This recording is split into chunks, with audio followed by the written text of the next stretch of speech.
샬롬, 여러분 안녕하십니까? 샬롬 킴입니다. 팬데믹 이후에 크리스천 언론의 미래 비전, 여러분들이 더 잘 아시는 부분인데 제가 잠시 소견을 나누도록 하겠습니다.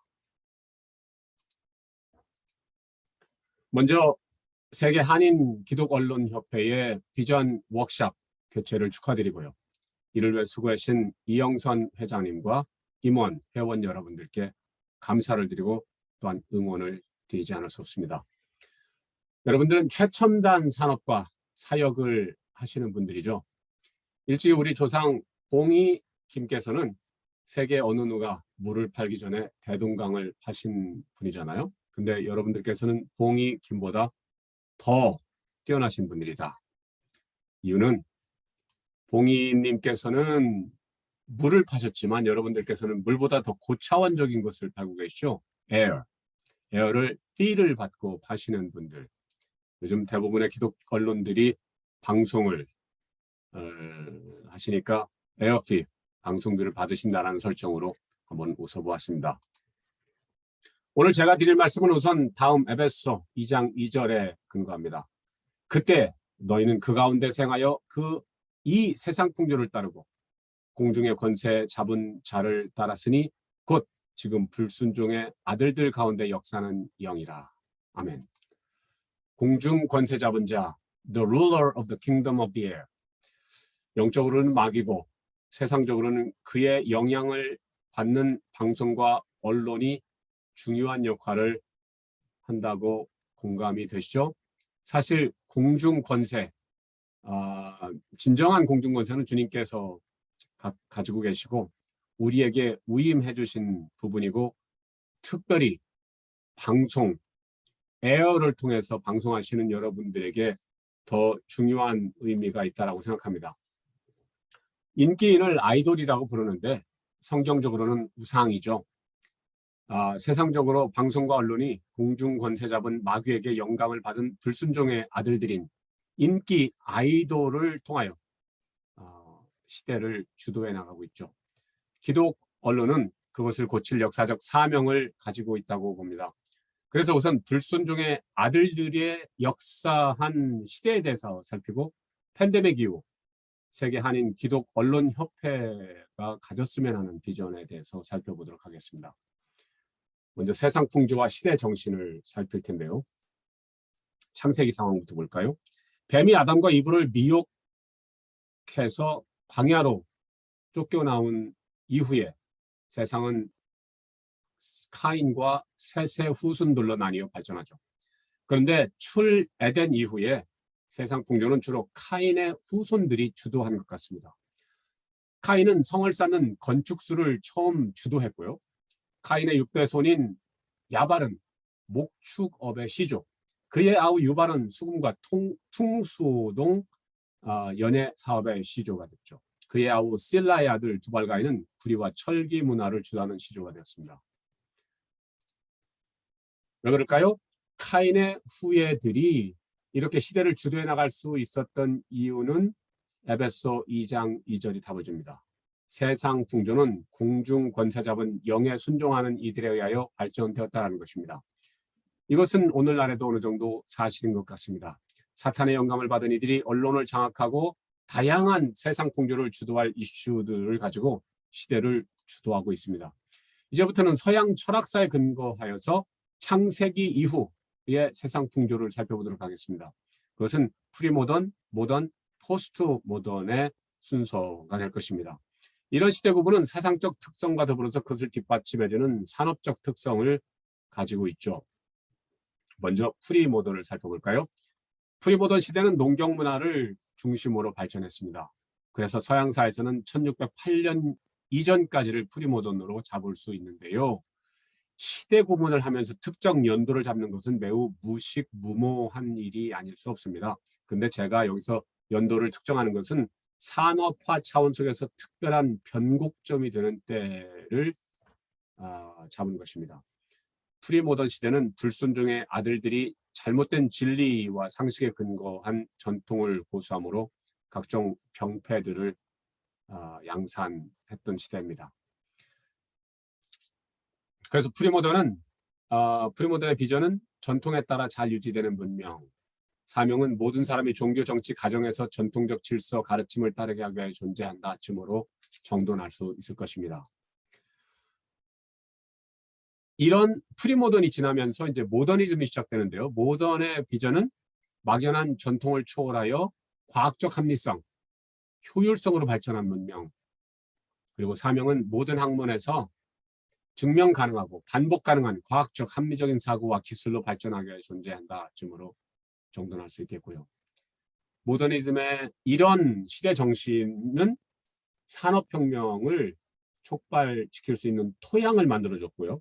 1차 산업혁명, 2차 산업혁명이 기계화, 수력 동력, 증기기관, 그리고 대량 생산 라인, 전기들의 발명 그리고 발전을 통해서 시작됐습니다. 모더니즘은 프리모던의 병폐에 대한 인식으로 시작이 되거든요. 전통의 주장에 대하여 과연 그것이 맞는가 의심하며 확실한 것을 추구하는 것이 시대 정신이었습니다. 그래서 철학에서는 여러분들이 잘 아시는 데카르트, 나는 생각한다, 고로 존재한다. 다른 말로 하면 나는 의심한다, 고로 존재한다. 왜 그럴까요? 과연 전통이 주장하는 것이 맞는가를 합리적으로 따져보겠다는 것이죠. 과학에서는 1609년 이태리의 철학자적 과학자인 갈릴레오 갈릴레이가 만원경을 만들면서 이것이 변곡점이다라고 그런 겁니다. 왜냐하면 예를 들어서 달에 토끼가 아니라 암석이 있다는 것을 인식하면서 이제 과학적 합리적인 사고를 하게 된 것이기 때문이죠. 자, 그러면서 불순종의 아들들에 의해서 이제 이 모더니즘의 시대 정신이 악하게 발전하는 부분이 있습니다.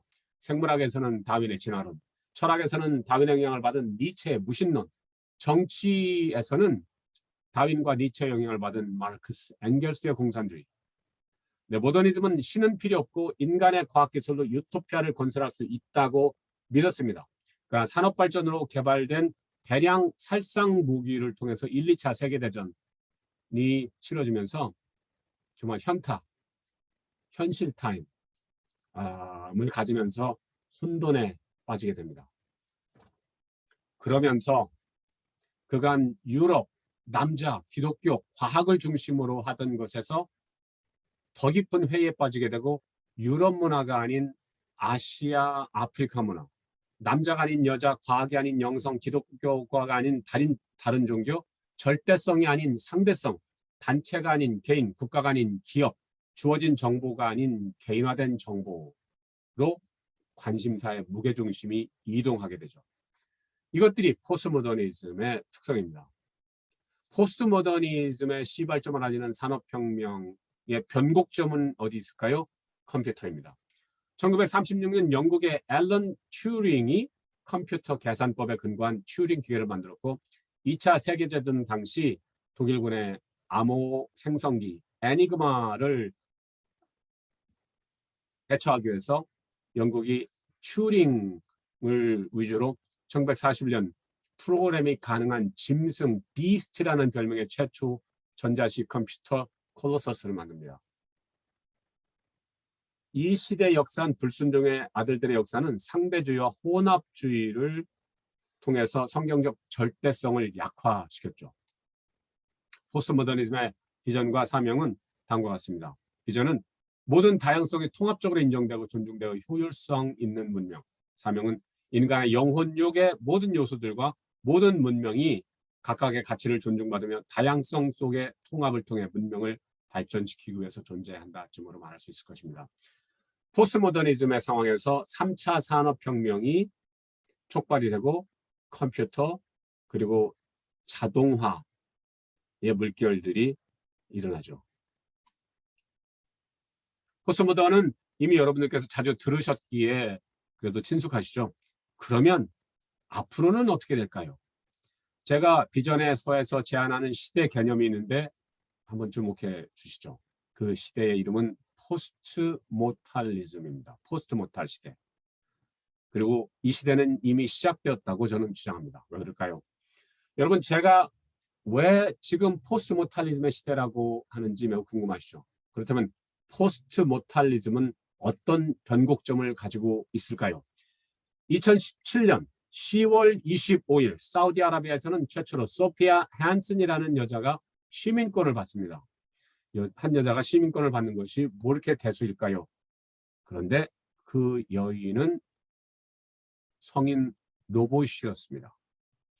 이 사건은 마치 이브가 창조되어서 에덴에서 최초로 시민권을 받는 것 같은 특별한 사건이었죠.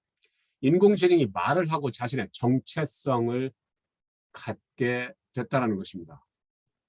그래서 포스트 모던의 시발점이 짐승이라는 별명을 가진 거대한 기계덩어리인 컴퓨터였다면 포스트 모탈리즘의 시작점은 인공지능, 자기 자신의 정체성을 가진 기계라는 사실입니다. 여러분, 앞으로 어떤 시대가 오게 될까요?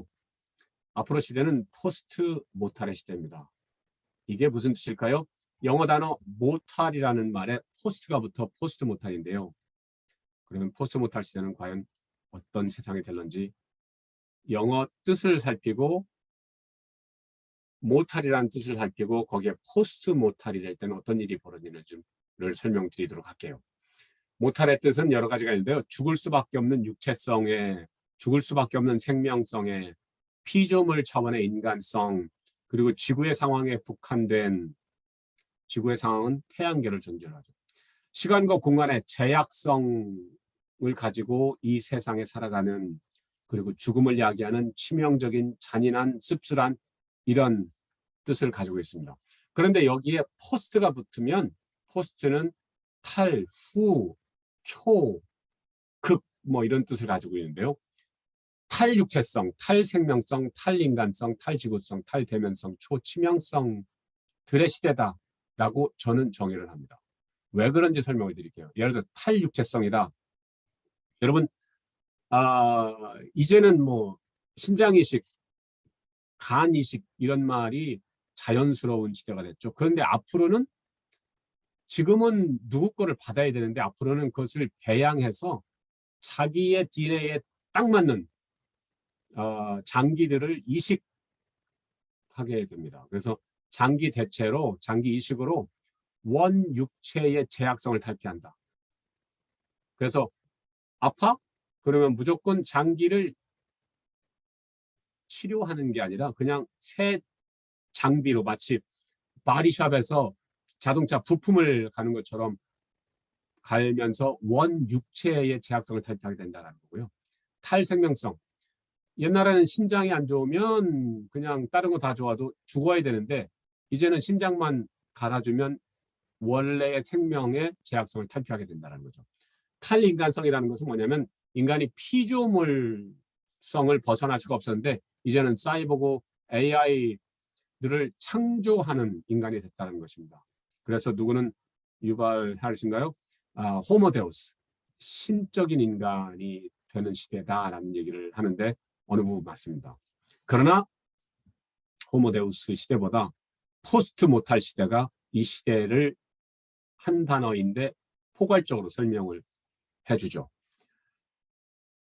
탈인간성은 예를 들어서 인간이 언어의 제약성을 가지고 있지 않습니까? 바벨 이후로. 그런데 일론 머스크가 지금 뉴럴링크라는 회사를 운영하는데요. 그것은 칩 하나를 뇌에 심으면 예를 들어서 외국어 자동으로 뇌 속에서 기계가 통번역을 해주는 상황이 돼버립니다.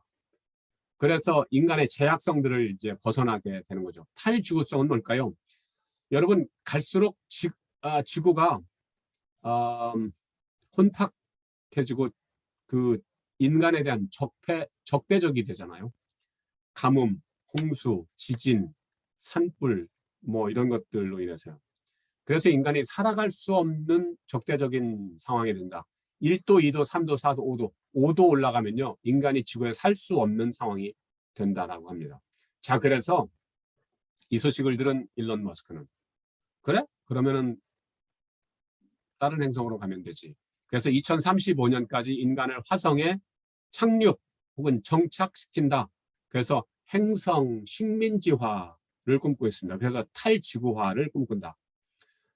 뿐만 아니라 온라인 메타버스 세계에서 지구를 완전히 복사해서 그곳에서 가상 세계 현실을 살아가도록 하는 시대를 이제 우리는 맞이하게 됩니다. 그리고 인공태양을 창조하고 있습니다. 탈대면성, 뭐 지금도 제가 줌으로 여러분들께 인사를 드리는데요. 유비쿼터스. 그래서 유비쿼터스는 사실은 언제 어디서나 그 공간과 시간을 초월해버리는 상황을 얘기하는데, 지금 시간과 공간을 이런 기계 도움으로, 기술의 도움으로 초월하고 있지 않습니까? 그런데 그렇게 발전적이기만 하는가? 아니라는 거죠. 포스트모탈리즘 시대는 하나님에 대한 대항과 대치를 시키는 때이기 때문에 영성이 땅에 떨어지고 믿음이 땅에 떨어지면서 인간이 포각해지고 잔인해지고 그러면서 크리스천들에 대한 핍박이 이제 드세질 때입니다. 포스트모던의 시대는요, 포스트모탈의 시대는 이제 별의별 것들이 다 나타나는 시대가 될 겁니다. 미국 국무성과 해군은 UFO를 정식으로 인정을 했습니다. 네, 어떤 시대가 올는지 굉장히 궁금하시죠? 자, 포스트모탈 시대에도 여전히 불순종의 아들들이 역사합니다. 그래서 중국에서는 안면인식, 목소리인식으로 모든 사람을 감시하죠. 그래서 중국에서는 기독교인들이 이미 그런 것을 통해서 검열을 받으면서 심각한 핍박을 받고 있습니다. 그런데 그것은 앞으로 모든 기독교인들의 미래가 될 예정입니다. 안타깝게. 과학 발달로 인간이 창조주가 되면서 창조주처럼 불면서 지구 환경은 악화되고, 그래서 탈지구화를 꿈꾸며 하나님에 대한 반항, 대항의 시대, 기독교인들의 끔찍한 핍박의 시대가 다가온다는 것입니다. 포스트모탈리즘의 비전은 AI 창조로 인간, 육체의 죽음과 지구 한계를 초월하여 인간과 외계 생명체와의 조화로운 발전을 추구하는 문명, 태어날 때 주어진 육체 중심, 인간 중심, 지구 중심에서 벗어나 새로운 신분을 가지고 새로운 문명을 건설하기 위해 존재한다. 네. 포스트모탈리즘 속에서 4차 산업혁명, 5차 산업혁명이 진행되고 있는 중입니다. 자, 그렇다면 이제 지금까지는 트랜스 히스토리컬한 접근을 했고요. 이제는 우리가 섬길 성도들에 대한 이해들을 좀 해보는 시간을 갖도록 하겠습니다. 다음은 2021년 미주복음방송국이 30주년을 맞이하여 이영선 회장님께서 주도하셨고, 제가 분석에 참여할 수 있었던 청취자 설문 분석 결과를 좀 보고 드리도록 하겠습니다.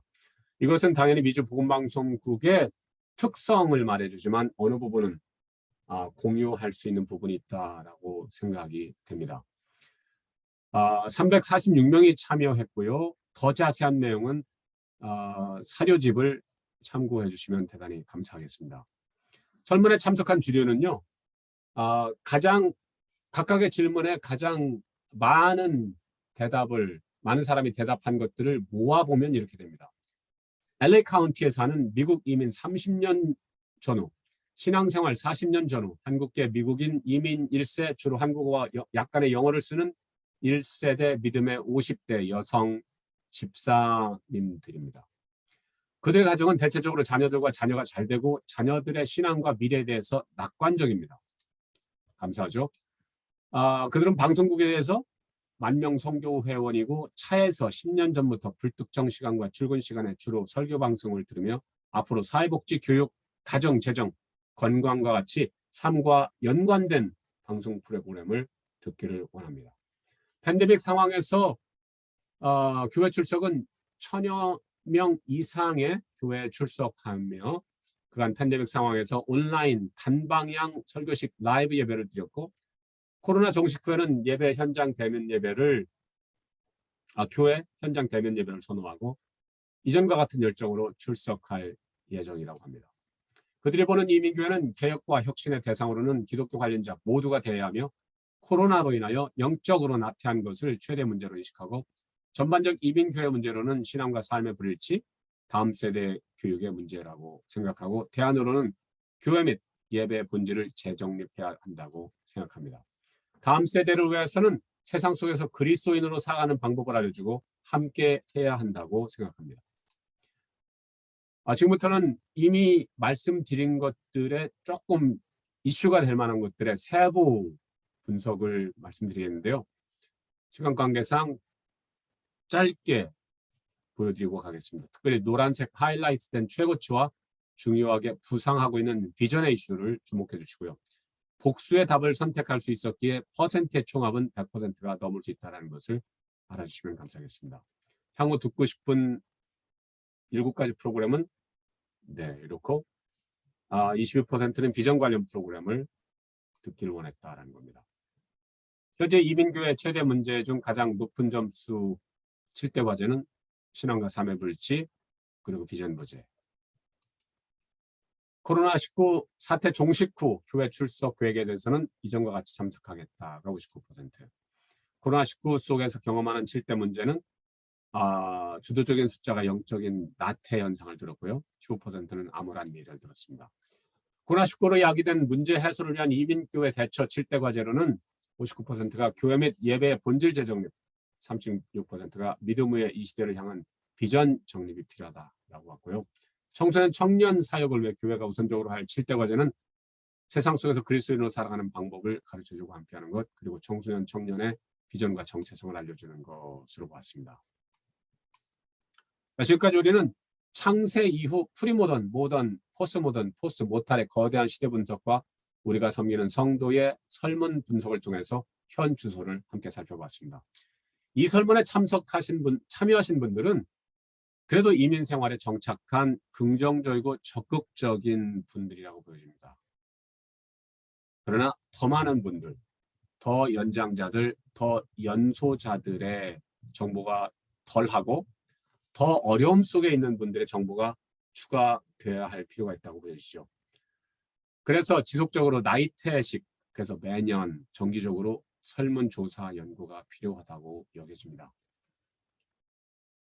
자, 팬데믹 이후 세계 한인 기독 언론이 직면한 도전.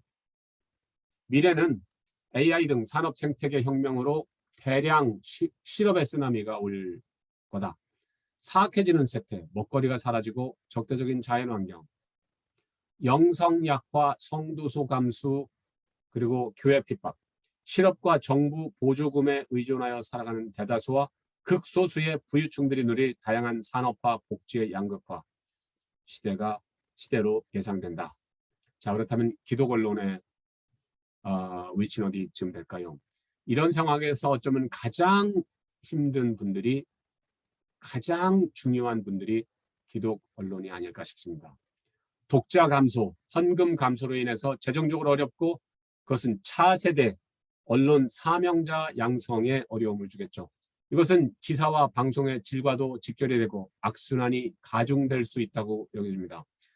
이런 상황 속에서도 사악한 공중 권세 잡은 자들과 그를 따르는 불순종의 아들들을 막기 위한 기독 언론의 사명은 더욱 막중하다고 생각이 드는데요. 그렇다면 대안이 있을까요? 대안을 알기 위해서 문제점은 시간적으로, 초역사적으로, 공간적으로는 초지역적으로 이해하고 해결책은 현재, 현실적으로, 미래, 비전적으로 살펴야 된다고 생각합니다. 그래서 언론사와 성도들의 구분을 가지고 살펴보도록 하겠습니다. 언론에 대한 대안은 현실적으로는 소통의 방식을 바꿔서 전자신문, 유튜브들을 활용해서 소통의 접촉점은 늘리고 재정을 줄이는 방법이 좀 필요하지 않을까. 불특정 대중을 상대할 것이 아니라 충성 고객층을 개발하기 위한 노력이 필요하지 않을까 싶고요. 미래적 비전적으로는 시대적 비전을 제시하고 주도하면서 미래 독자와 사명자를 양성하면서 선지자적인 언론의 기능을 다해야 된다고 생각합니다. 그러기 위해서 성도들을 섬김에 있어서 현실적으로는 그들이 관심 가지고 있는 삶의 질을 향상시키기 위한 사회복지, 교육, 가정, 재정, 건강 등 삶과 연관된 실제적인 이슈를 복음과 더불어서 정보와 지혜를 나눠줘야 된다고 생각합니다. 미래적, 비전적으로는 그들에게 주님께서 주신 개인적인 비전을 알려주도록 하는 것이 필수적이라고 생각합니다. 그러면 왜 비전일까요? 급변하는 시대를 이길 힘이 어디서 올까요? 당연히 주님에게서, 주님의 비전에게서 오겠죠. 하나님께서 말씀하십니다. 말세에, 이런 말세가 오실 것을 알았죠. 크리스천들이 핍박을 받고 세상이, 아이돌이 주도권을 가지고 갈 것을 아셨죠. 자, 그래서 말세에 주님께서 말씀하십니다. 내가 내 영을 모든 육체에 부어주겠다. 너희들의 자녀들은 예언할 것이요, 너희들의 젊은이들은 환상을 볼 것이요, 너희들의 늙은이는 꿈을 꾸리라. 아멘. 왜 비전일까요? 여러분, 말씀에서 본 것과 같이 비전은 이 시대를 향한 하나님의 뜻입니다. 주고 싶어 하십니다. 설문을 통해서 알아본 것 같이 성도들이 알기를 원하는 것입니다. 그런데 그동안 교회가 알려주지 못했죠. 이제는 알려줘야 될 때가 왔습니다. 왜 비전 멘토링일까요? 먼저 하나님의 비전을 받고 먼저 하나님의 비전을 실현한 사람들이 비전의 멘토가 되어 비전의 멘티를 멘토링 방식으로 제자 훈련 해준다면 가장 효과적인 사람 키우기, 세우기가 될 것이라는 것입니다. 그것이 사실은 예수님께서 제자 훈련을 하셨던 두 가지 핵심이셨던 거죠. 대중 설교도 하셨지만 늘 12명으로 돌아오신 예수님, 비전 멘토링 방식으로 제자 훈련을 하셨다는 것입니다. 세상은 설교를 들었던 믿음의 사람 5,000명이 아니라 12명의 비전 멘토링 방식으로 제자 훈련을 받았던 비저너리가 바꿨다는 것을 충격적으로 우리가 붙잡아야 한다고 생각합니다. 믿음 위에 예수님께서 주신 사람 낚는 어부라는 비전을 받고 비전 멘토링 방식으로 제자 훈련을 받고 믿음의 유산으로 부여받은 비전 영역을 하나님의 나라로 바꾸려 목숨을 바친 12명의 비저너리 제자들, 그리고 그들의 비전 멘티들에 의해서 세상이 변화되었다라는 단순하고 심오한 진리를 붙잡아야 된다고 생각합니다. 숫자의 미혹에서 벗어나야 한다. 5,000명이 아니라 12명이 세상을 바꿨다라는 사실. 자, 그렇다면 믿음 위에 선 비전이 세상을 주도한다라는 것이 무슨 말일까요? 도대체 자녀들이 무슨 예언을 한다고 하는 걸까요? 저는 이래야 된다고 생각합니다. 주께서 그들을 통해서 이루실 미래, 비전을 그들이 깨닫고 감격적으로 자신의 미래를 선포하는 것입니다. 하나님께 나를 이렇게 만드셨고 이런 일을 위해서 나는 살아갈 거야 라는 비전을 선포하는 것, 그것이 그들이 할 예언이라고 생각하는 것이죠. 우리는 그 실현을 위해서 집중하도록 도와줘야 된다고 생각합니다. 젊은이들이 환상을 본다는데 어떤 환상일까요? 그 환상은 자녀 시절에 선포한 미래 비전을 삶에서 실현함으로 그 실현된 환상, 비전을 눈으로 보는 것이어야 될 것입니다. 그러기 위해서 비전 멘토링 방식의 제자 훈련으로 전문가들이 그 영역에 전문성을 가지고 도와야 되는 일이 필요하겠죠. 그럼 늙은이들은 어떤 꿈을 꿀까요? 그들의 꿈은 천국의 복된 꿈일 것입니다. 그런데 천국에 가기 전에 이 땅에서 감당하도록 주어진 비전과 사명을 잘 완성할 수 있도록 교회는 도와야 된다고 생각합니다. 이렇게 비전적으로 접근하는 것이 정말 도움이 될까요? 됩니다. 왜 그럴까요? 하나님께서 각 개인에게 주시는 비전은요, 노아에게 방주의 비전을, 요셉에게 곡간의 비전을 주셔서 대비케 하셨듯이 하나님께서 시대를 구할 비전을 주실 때는 지혜와 능력과 자원을 겸하여 주시기 때문에 우리 비전의 사람들은 시대를 주도해 나갈 수 있는 줄로 믿습니다. 결론적으로 저는 에베소 2장 2절의 말씀으로 이 주제 강의를 시작했습니다. 세상 풍조와 공중 권세 잡은 영과 그 불순종하는 아들들이 어떻게 창세기 카인의 후예 이후로 역사해 왔는지 살폈습니다. 그러면서 카인의 후예들이 여전히 역사적으로 프리모던, 모던, 포스트 모던 시대, 그리고 포스트 모탈 시대에 어떻게 주도해 나갈 건지를 살폈습니다. 그런데 카인의 후예들이 그렇게 주도적으로 시대를 주도할 때 성경은 세세 후예들의 특별한 역사 주도를 기록하지 않았습니다. 어쩌면 못했습니다. 왜요? 없었어요. 다만 에녹이 하나님과 동행하다가 일찍 천국에 갔다라는 이야기가 있습니다. 하나님과 동행하면 일찍 죽는다라는 생각을 줄 수 있는. 자, 그런데 반전이 생기죠. 노아입니다. 노아의 방주입니다. 노아는 카인의 후예들이 주도한 모든 문화를 다 종합하면서 죽이는 문화가 아닌 살리는 문화를 창출하죠. 결론은 하나님의 사람들이 세상 풍조 시대 주도에 잠시 뒤떨어진 것 같지만 믿음의 사람들이 하나님께 비전을 받으면 각자의 분야를 주도해 나가면서 각자의 비전 분야를 하나님 나라로 만들며 최첨단 방주를 건설하고 주변을 구원하도록 된다는 것입니다. 그래서 결론은 각 성도들이 하나님께서 예배하신 비전을 받도록 해야 한다는 것입니다. 이제 신학교와 교회가 비전의 파라다임으로 혁명적 접근을 해야 할 때라고 생각합니다. 한인 기독 언론의 사명은 언론과 방송이라는 선한 공중 권세를 활용해서 이를 주도적으로 전파하고 신학교 교회가 이를 행하도록 격려하고 감시해야 한다고 생각합니다.